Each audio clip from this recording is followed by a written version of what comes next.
सुर में गाना सीखिए पाधानीसा ऐप के साथ। AI powered personal music teacher from Saregama. एक दिल वो भी दर्द का मारा,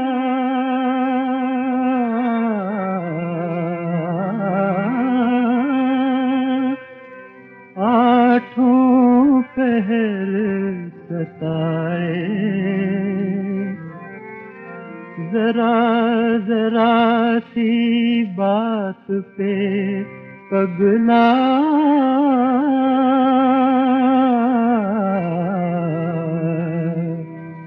घड़ी घड़ी भर आए। ऐ दिल देख लिया, ऐ दिल देख लिया, प्यार करके ऐसों पे मर के, प्यार करके ऐसों पे मर के, तुझको मिला क्या? ऐ दिल देख लिया, ऐ दिल देख लिया।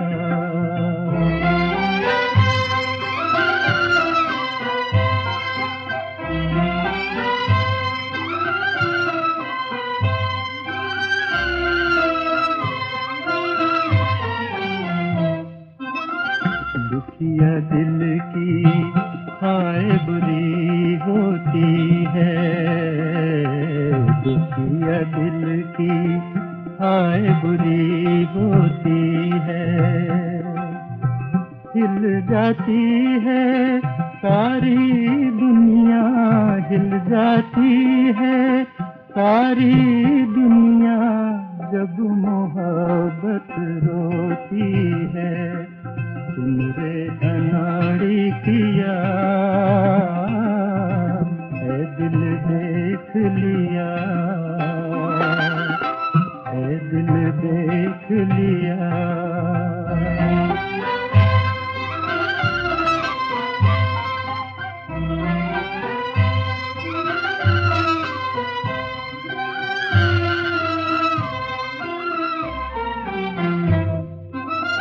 लाज किसकी कोई न जाने, लाज किसकी कोई न जाने, हाय दुनिया हाय ज़माने, हाय दुनिया हाय ज़माने। और एक दिल तोड़ दिया, जा रे अनाड़ी किया, ऐ दिल देख लिया, प्यार करके ऐसों पे मर के, प्यार करके ऐसों पे मर के, तुझको मिला क्या? ऐ दिल देख लिया, ऐ दिल देख लिया।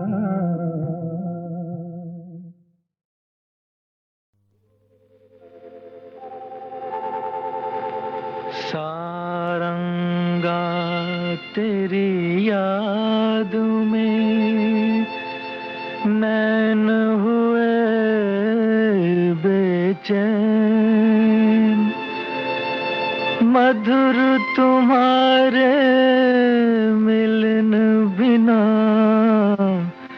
दिन कटते नहीं रैन।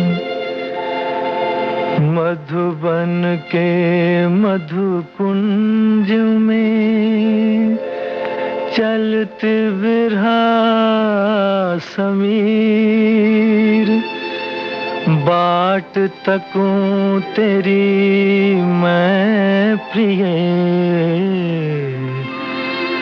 जल जमुना के तीर।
दुनिया, न तारों की दुनिया, ये है बस ख्याली बहारों की दुनिया। फूलों की दुनिया, न तारों की दुनिया, ये है बस ख्याली बहारों की दुनिया।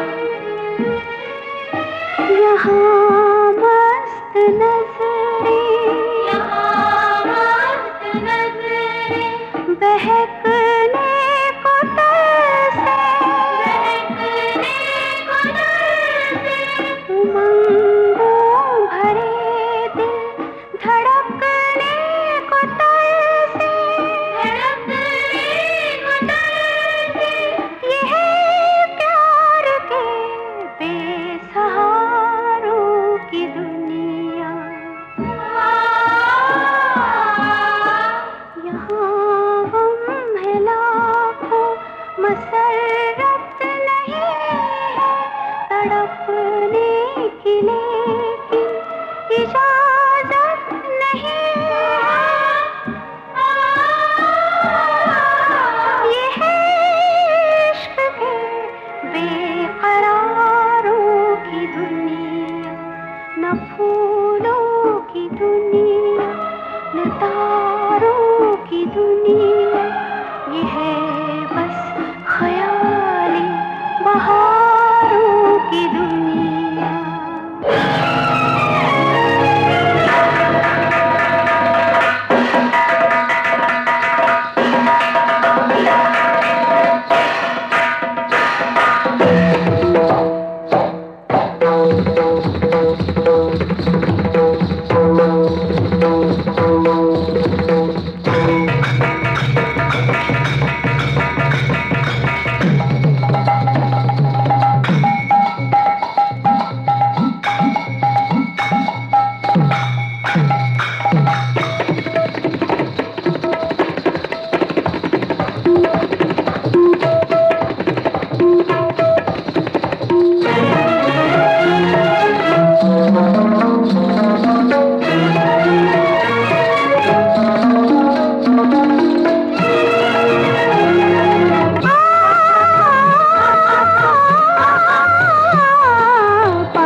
खाना मोहब्बत है कोई सुने न सुने कोई सुने न सुने हम सुनाए जाते हैं हाँ नहीं सजा मोहब्बत जलाए जाते हैं नहीं सजा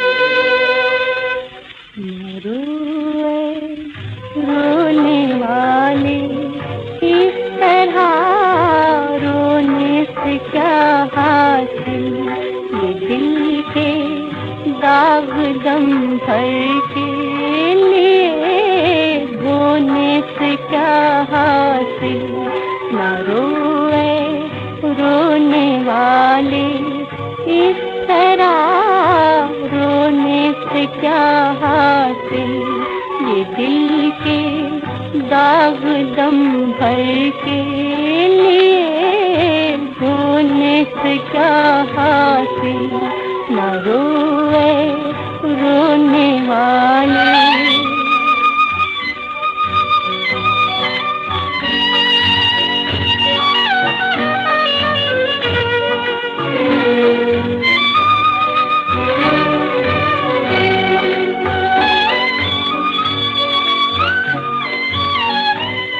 लगी दिल की नहीं बुझती कभी आँखों के पानी से कभी आँखों के पानी से रुके तो रोक ले आँसू रुके तो रोक ले आँसू इन्हें खोने से क्या हासिल न रोए रोने वाले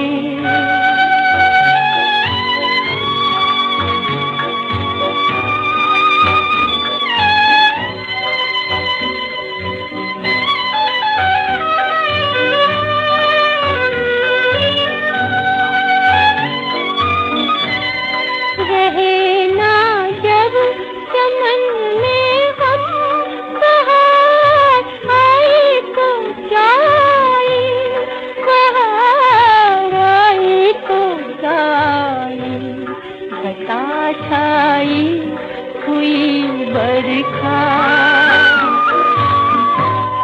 घटा छाई हुई बरखा मगर होने से क्या हासिल न रोए रोने वाले इस तरह रोने से क्या हासिल ये दिल के दाग दम भर के लिए रोने से क्या हासिल न रोए रोने वाले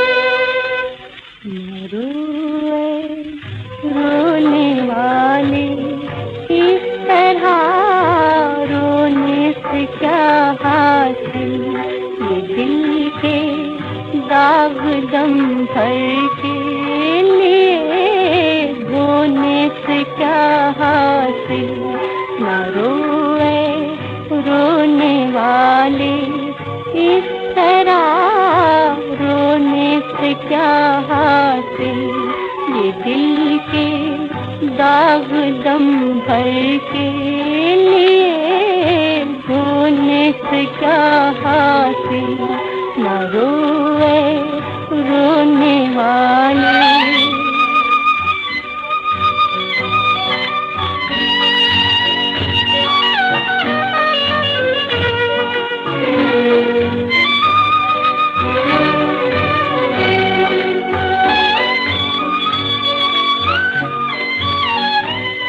लगी दिल की नहीं बुझती कभी, आँखों के पानी से, कभी आँखों के पानी से। रुके तो रोक ले आँसू, रुके तो रोक ले आँसू। इन्हें खोने से क्या हासिल, न रोए रोने वाले।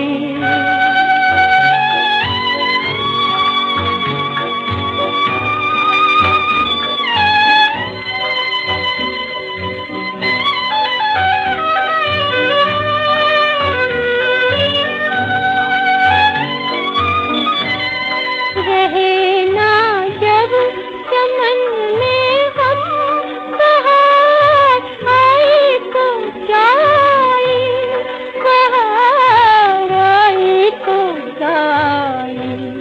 घटा छाई हुई बरखा, घटा छाई हुई बरखा। मगर होने से क्या हासिल, ना रोए रोने वाले। इस तरह रोने से क्या हासिल, ये दिल के दाग दम भर के लिए रोने से क्या हासिल, ना रोए रोने वाले।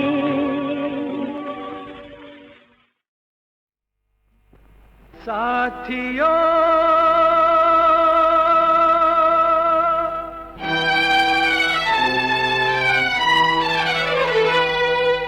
सुन लो जरा ये दास्तां, आवाज दो तुम कहाँ। देखो आंखें खोल के, हो रहा है क्या यहाँ। सुन लो जरा ये दास्तां, आवाज दो तुम कहाँ।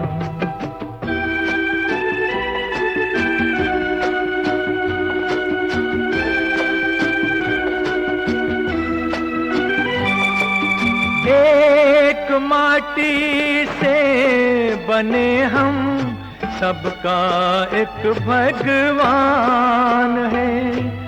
वो भी एक इंसान है, ये भी एक इंसान है। उस तरफ ऊंचा महल है, इस तरफ है झोंपड़ी। फर्क इतना किस लिए, इंसानियत सोचे खड़ी।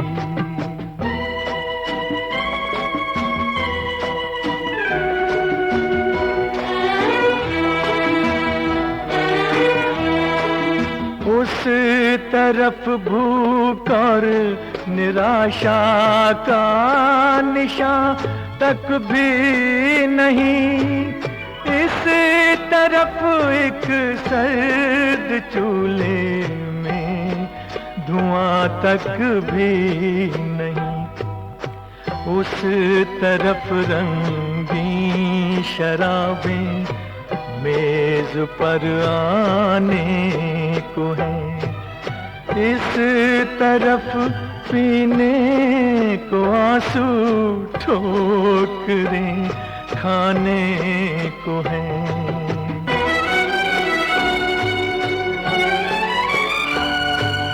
काम ना भगवान का है और ना शैतान का, काम है इंसान का, इंसान का, इंसान का। हमने दुनिया को बिगाड़ा, हम बनाएंगे इसे। हमने इंसान को गिराया, हम उठाएंगे इसे। हमने इंसान को गिराया, हम उठाएंगे इसे।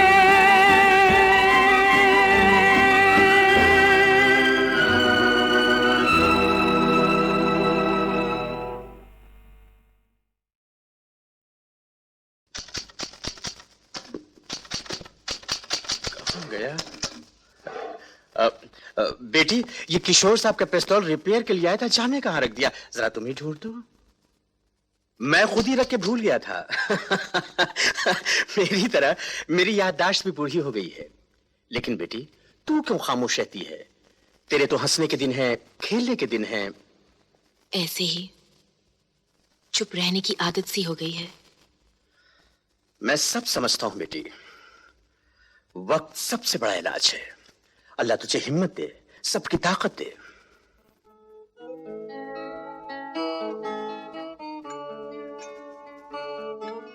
टाइपिंग कैसे चल रही है? ठीक है। स्पीड कितनी हो गई? 30।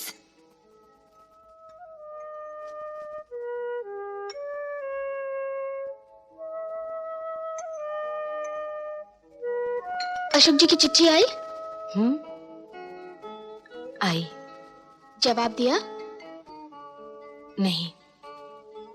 जवाब तो देना चाहिए। क्या जवाब देती? दीदी मुबारक हो, मैंने स्टेनो टाइपिंग का डिप्लोमा पास कर लिया है। उधर क्या खड़ी है, इधर आ। दीदी तुम कहो तो मैं नौकरी के लिए अर्जी दे दूं? जैसा तुम चाहो। बेटी, मैं 2 दिन के लिए बंबई जा रहा हूँ। दुकान बंद करके चाबी अपने पास रखना। और हाँ, इस महीने से अपनी तनख्वाह में 100 रुपए बढ़ा लेना। Thank you. दीदी दीदी कमाल हो गया। मैं तो टाइपिस्ट की नौकरी के लिए इंटरव्यू देने गई थी, पर मुझे मैनेजिंग डायरेक्टर की सेक्रेटरी के लिए इंटरव्यू देने बुलाया गया है। पास हो गई तो 900 रुपए महीना सैलरी मिलेगी। तब तुम मेरी चिंता छोड़कर अशोक जी से शादी कर लेना। लेकिन मैं इंटरव्यू में आ जाऊंगी ना? क्यों नहीं, तू स्मार्ट है, समझदार है, पढ़ी लिखी है। पर मेरे पास तो कोई अच्छी ड्रेस ही नहीं है। याद है उस दिन उस दुकान में हमने वो ड्रेस देखी थी ना? हाँ। आज वो ही पहन के जाना। पर वो तो बहुत महंगी है। तू चिंता मत कर, आज मुझे 100 रुपए का इंक्रीमेंट मिला है। Congratulations! लगता है आज का दिन बहुत लकी है। सब कुछ अच्छा ही अच्छा हो रहा है। Good evening, sir. Good evening. Please take your seat. Thank you, sir. Type कर लेती हो? Yes, sir. 40 words per minute, बिना गलती के। गुड। शॉर्ट हैंड में भी लिख लेती हो? Yes, sir. हाँ। और क्या क्या कर सकती हो?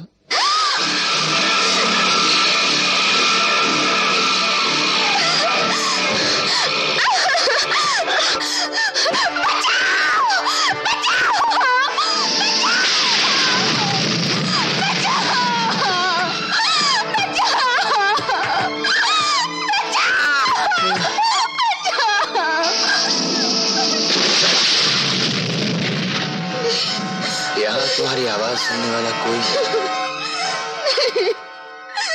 नहीं, मेरे पास नहीं आना। मेरे पास नहीं आना। मेरे पास मत आना। मुझे जाने दो प्लीज।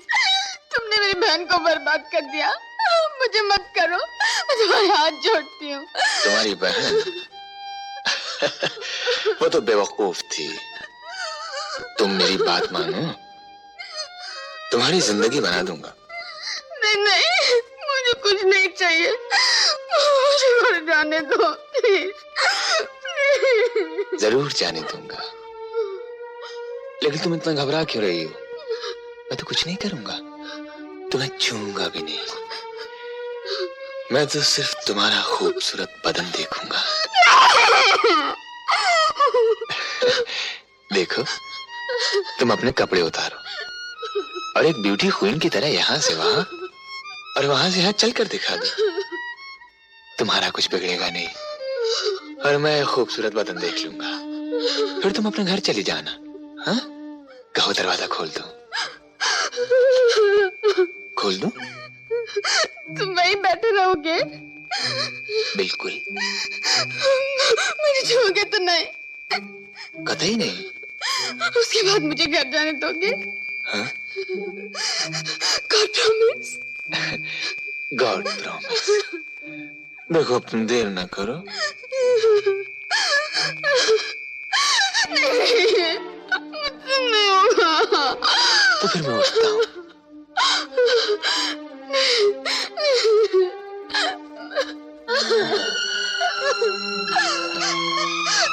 अब मैं जाऊँ? हाँ, जाओ।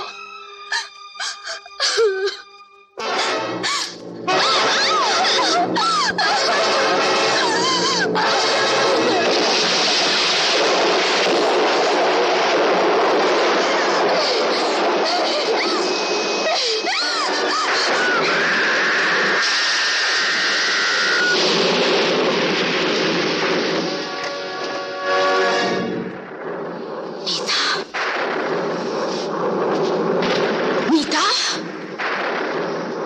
नीता,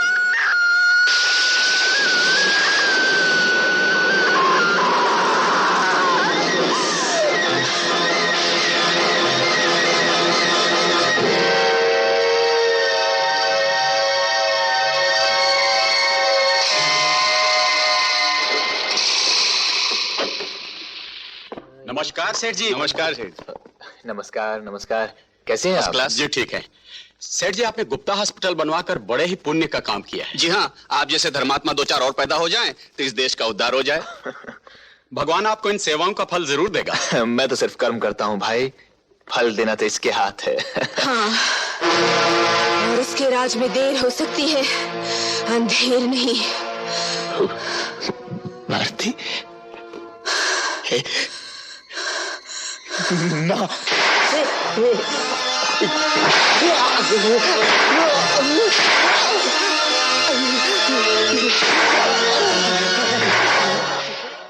क्या तुमने रमेश गुप्ता का खून किया है? जी, तो तुम अपने जुर्म का इकबाल करती हो। मैंने रमेश गुप्ता का खून जरूर किया है, लेकिन कोई जुर्म नहीं किया। खून किया है लेकिन जुर्म नहीं किया?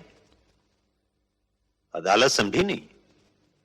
जज साहब, उस कुर्सी पर बैठकर आपने भी सैकड़ों खून किए हैं, कई लोगों को फांसी दी है। इससे आप मुजरिम या खूनी तो नहीं हो जाते? क्योंकि मैं इंसाफ करता हूं। रमेश गुप्ता को सजाए मौत देकर मैंने भी इंसाफ किया है, जुर्म नहीं। अफसोस सिर्फ इस बात का है कि ये इंसाफ मैंने 2 साल पहले क्यों नहीं किया। 2 साल पहले? जो कुछ कहना है साफ साफ कहो।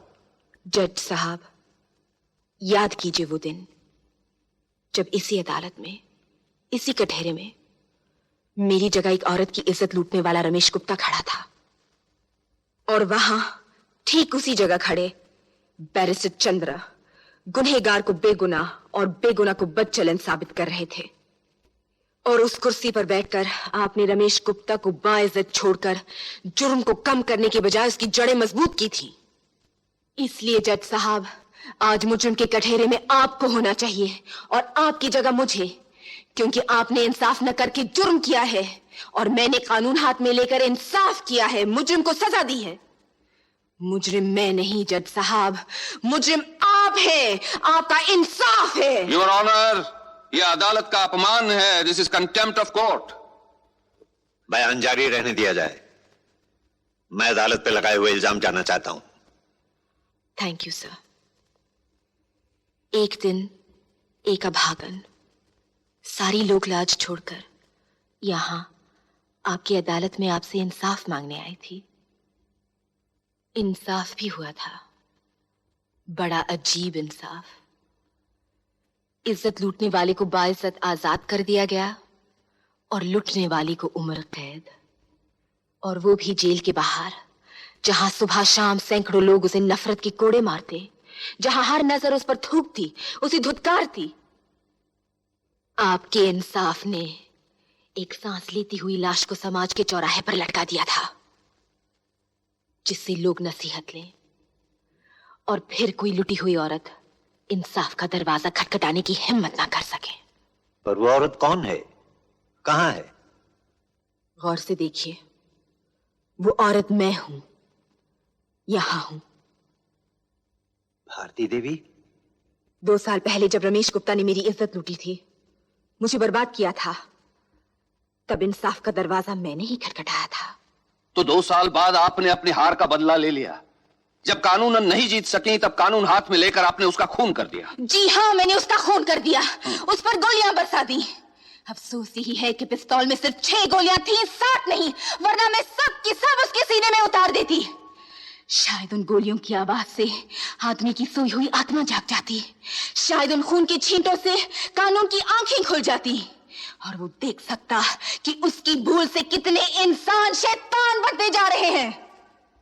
जज साहब, औरत आदमी को भगवान मानती है, लेकिन ये भगवान माँ, बहन, बेटी सब कुछ भूलकर औरत को सिर्फ हार्ड मास का खिलौना समझता है। उसे नंगा करके उसका तमाशा देखना चाहता है, कभी उसको नीलाम करके, कभी उसको बर्बाद करके। जज साहब, नारी का शरीर एक मंदिर है, जिसकी कोख से मानवता का जन्म होता है, जिसकी गोद में सभ्यता पनपती है। लेकिन आज दुनिया के कोने कोने में ये मंदिर तोड़े जा रहे हैं और आपका कानून कुछ नहीं कर पा रहा, क्योंकि उसे सबूत चाहिए। हर सच साबित नहीं किया जा सकता जज साहब। बलात्कार के समय न कानून होता है, न पुलिस होती है और न कोई शरीफ गवाह। फिर सबूत कैसे मिलेगा, कौन देगा? एक लड़की जो शर्म से अपनी शक्ल तक शीशे में नहीं देख सकती, सबके सामने आकर एक बार फिर अपनी बेइज्जती कैसे कराएगी? भरी अदालत में वकीलों और गवाहों के हाथों लाश के पर्दे कैसे उतरवाएगी? और आ भी जाए तो बदनामी के सिवा उसे मिलेगा क्या? मुझे क्या मिला था जज साहब? उस दिन आपने मेरी बात नहीं सुनी और नतीजा ये हुआ कि फिर एक मासूम लड़की की जिंदगी बर्बाद कर दी गई। एक और मंदिर तोड़ दिया गया। योर ऑनर, किसी लड़की की जिंदगी बर्बाद हुई या नहीं, इस अदालत का वक्त जरूर बर्बाद किया जा रहा है। यह कहना कि मिस्टर रमेश गुप्ता ने किसी मासूम लड़की की जिंदगी बर्बाद की और उस जोश में आकर भारती देवी ने उसे सजाए मौत दे दी, यह एक कहानी है, क्योंकि न पुलिस की रिपोर्ट में किसी और लड़की का जिक्र है, न कोई लड़की अदालत के सामने आई है। अगर होती तब तो आती। पर यह सच है कि वो लड़की है तो कहां है? उसका नाम क्या है, काम क्या करती है, सामने क्यों नहीं आती? वो लड़की कहाँ है? अपनी चुप का मतलब जानती हो? सजाए मौत उसको अदालत में लाकर बदनाम करने से अच्छा है कि मुझे मौत दे दी जाए।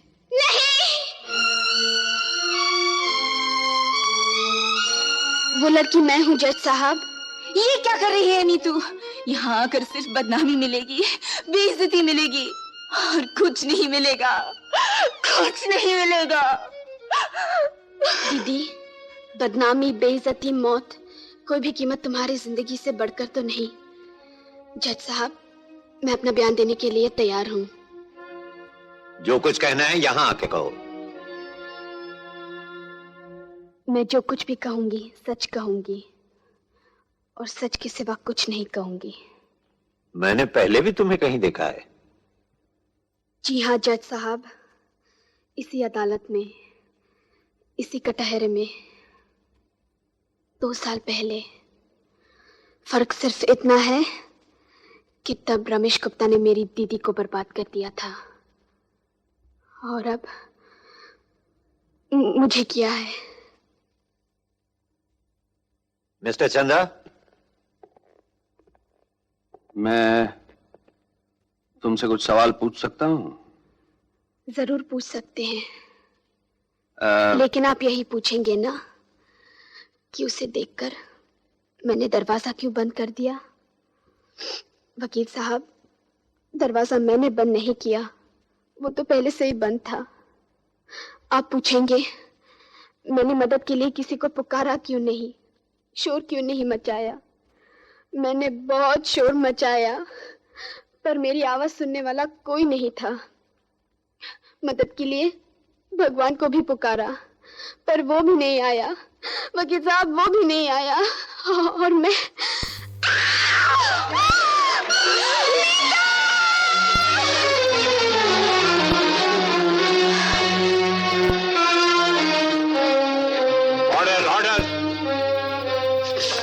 तुमसे कहा था यहाँ मत आना, क्यों आई? यहाँ इंसाफ नहीं मिलता, बदनामी मिलती है। इन्हें तो सबूत चाहिए। सबूत तुम कहाँ से लाओगी? जो कुछ पास था वो तो खो चुकी, अब तो लाश ही बाकी रह गई है, और लाशें बोला नहीं करती। जज साहब, मैंने चाहा था कि मेरी बहन की कहानी दुनिया की जुबान तक न पहुंचे। वो इस जिंदा मौत से बच जाए जिसने मेरी जिंदगी में जहर घोल दिया है। पर इसने मेरी बात नहीं मानी, और एक जिंदा लाश को बचाने के लिए दूसरी जिंदा लाश कटहरे में आकर खड़ी हो गई। ये वो जगह है नीतू, जहां भगवान कृष्ण भी आकर खड़े हो जाएं, तो लोग उनका विश्वास नहीं करेंगे। उन्हें भी अपनी ही गीता पर हाथ रखकर कसम खानी पड़ेगी, सबूत देना पड़ेगा। तू सबूत कहां से लाएगी? वकील साहब तो फिर साबित कर देंगे कि बलात्कार नहीं, मोहब्बत है। लेकिन तू कैसे साबित करेगी कि ये मोहब्बत नहीं, बलात्कार है?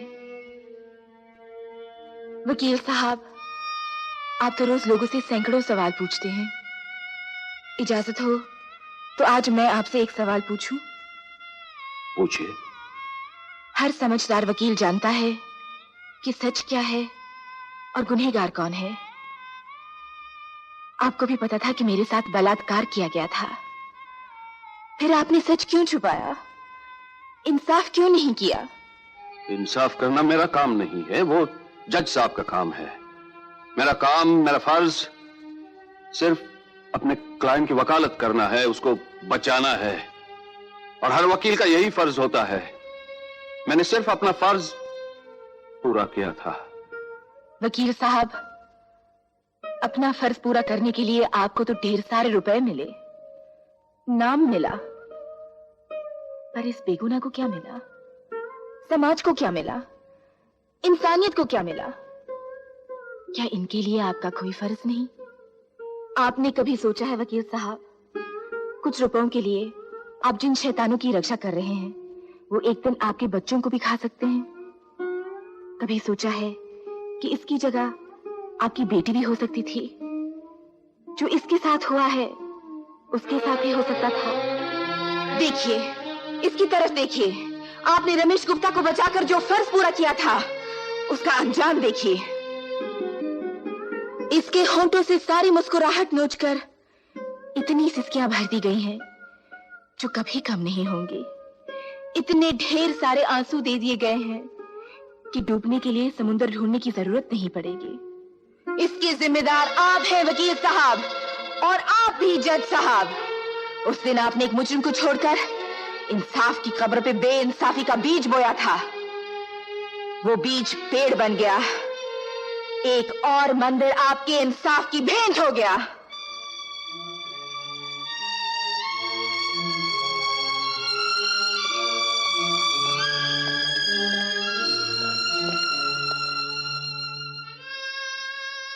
जज साहब,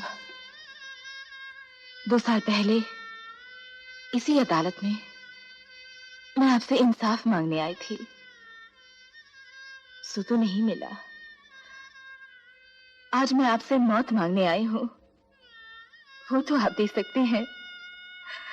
मुझे मौत दे दीजिए जज साहब, मुझे मौत दे दीजिए, मुझे मौत दे दीजिए, मुझे मौत दे दीजिए।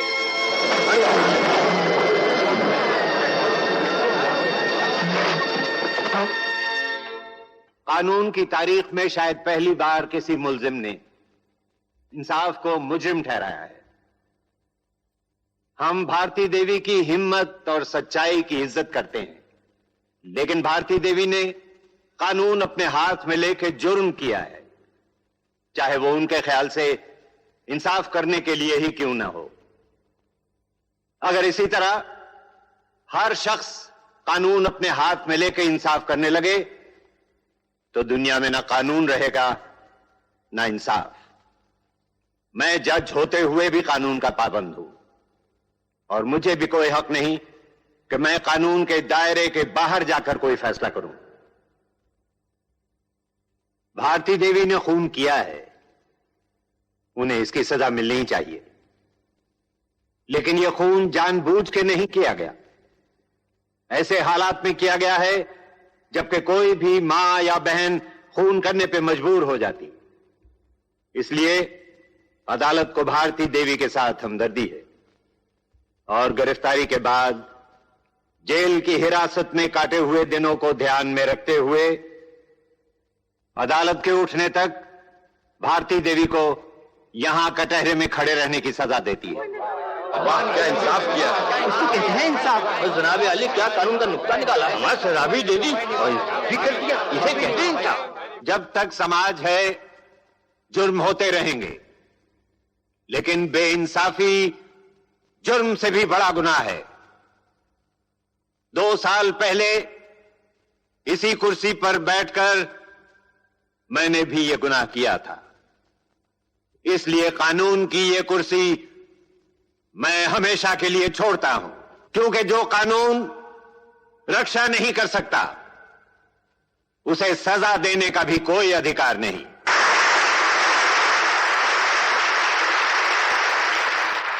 इंसाफ का तराजू जो हाथ में उठाए, जुर्मों को ठीक तोले, जुर्मों को ठीक तोले।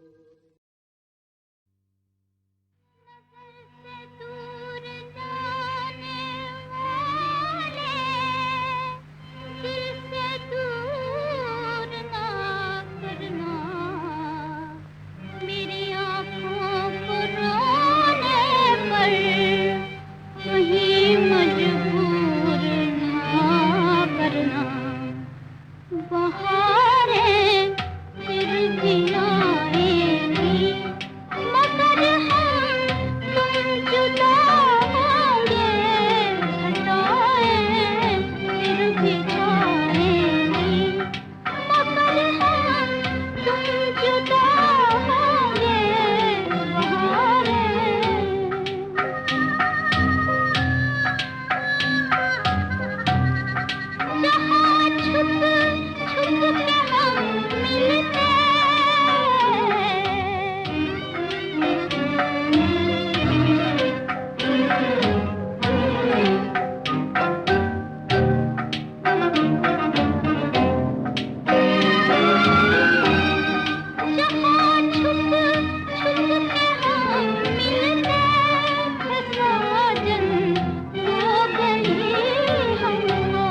सितारे हैं वो भी शर्माए।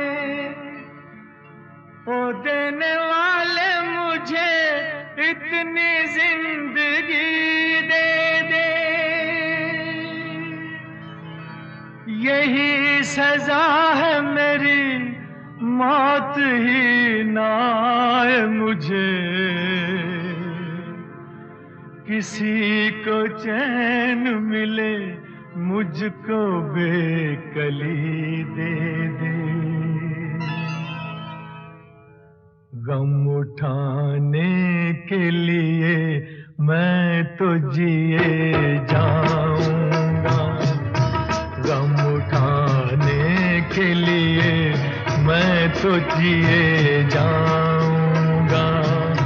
सांस की ले पे तेरा नाम लिए जाऊंगा, गम उठाने के लिए मैं तो जिए जाऊंगा।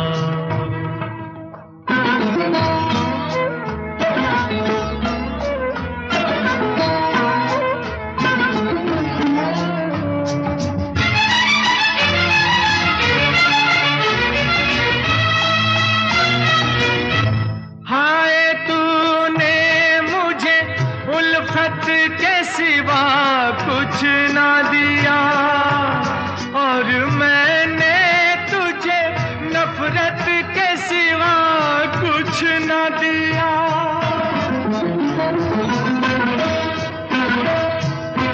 हाय तूने मुझे उल्फत के सिवा कुछ न दिया, और मैंने तुझे नफरत के सिवा कुछ न दिया। तुझसे शर्मिंदा हूँ ऐ मेरी वफा की देवी, तेरा मुजरिम हूँ, मुसीबत के सिवा कुछ न दिया। गम उठाने के लिए मैं तो जिए जाऊंगा, सांस की ले पे तेरा नाम लिए जाऊंगा। गम उठाने के लिए मैं तो जिए जाऊंगा।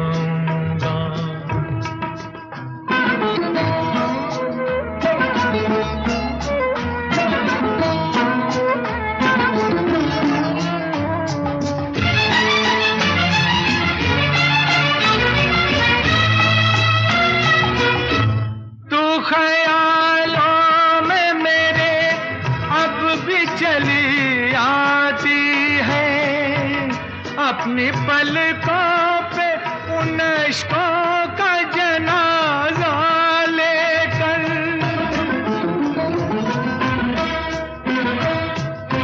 तू ख्यालों में मेरे अब भी चली आती है, अपनी पलकों पे उन इश्कों का जनाजा लेकर।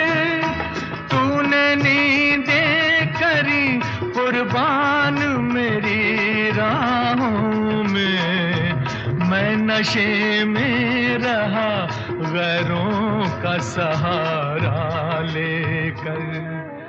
गम उठाने के लिए मैं तो जिए जाऊंगा, सांस की ले पे तेरा नाम लिए जाऊंगा। गम उठाने के लिए मैं तो जिए जाऊंगा, गम उठाने के लिए मैं तो जिए जाऊंगा। गम उठाने के लिए मैं तो जिए जाऊंगा, गम उठाने के लिए मैं तो जिए जाऊंगा।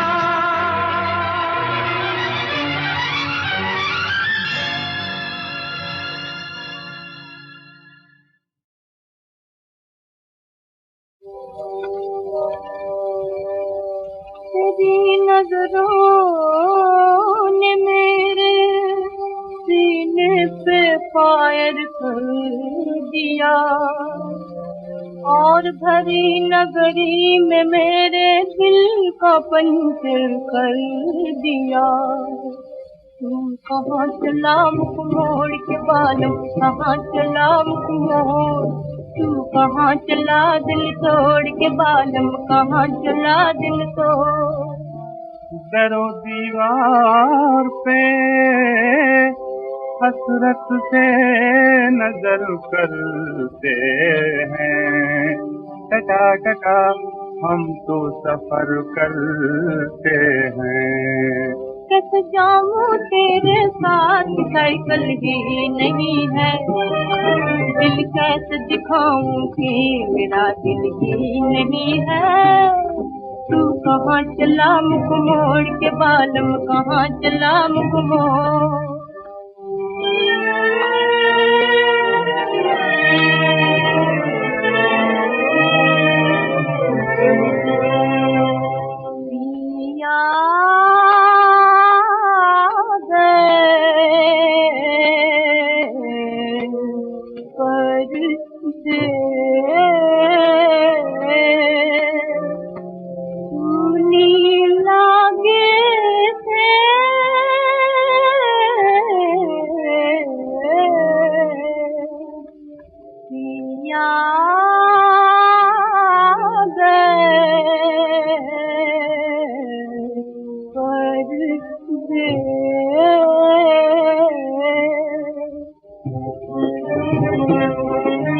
मजनू की भौजाई होते बतात की साले, क्यों प्रेम कबड्डी खेल के तूने हमकी बुलबुल पाली। जल गया तुझसे फुरकत में जिगर, खा गई हमको रकीबों की नजर। इसमें हो गए चौथाई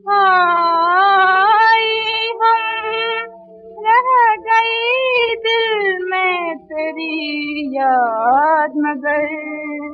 क्यों तूने अपने मन को रोग लगाया, वो देख सकी तेरा जीवन साथी आया।